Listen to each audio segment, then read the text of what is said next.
Hello, thank you for talking to us today. So both of your characters go to some dark places emotionally this season. Can you both talk a bit about sort of connecting with those emotional parts, and was it hard to kind of step away from that after Sarah, then Rain? Um, yeah, I think it's always, I mean, your body, when you experience an emotion, whether or not you're acting, your body doesn't know that you're acting. So there were certainly some long days and some hard days. But the storytelling and the writing is so strong in the series that I feel like does so much of the work for you. It really is just trusting it and hoping that you're ready to be in that place. And ready to be on the other side of it when you come out of it.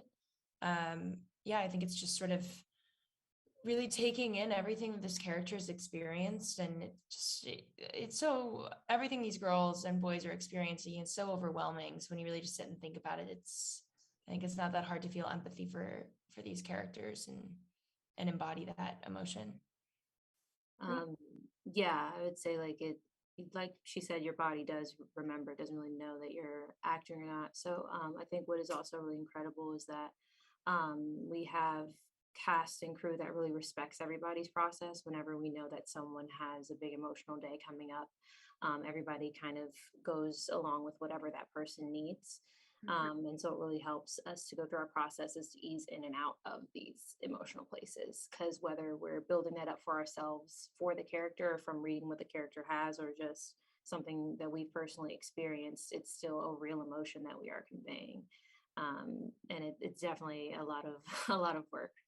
Obviously, the island is crazy, but what positives do you think your characters take after being on the island for so long that they take with them? I would say that Rachel kind of learns to let life happen. I think she was so caught up in being strategic and trying to plan everything out because that's what she did in diving. And when all of that was kind of taken away from her, and then she's on this island, and even more things are being presented to her that she never would have thought she would have ever encountered.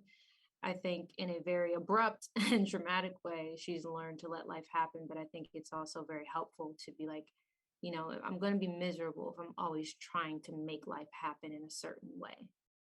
All right, Sarah? I think Leah understands the power of her own mind, and I think just in general, she grows up a whole lot from her backstory in season one. She's just dealing with a lot of things for the first time. And like all the girls, he sort of gets a crash course in life and really unpacking these feelings that she's just experienced. And I think she comes out on the other side with a lot more power, knowing herself a lot better, and she can use that to her advantage.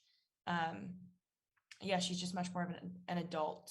I think taking less of a it's not that she was taking a back seat in her life, but just she has more tenacity towards life, I think.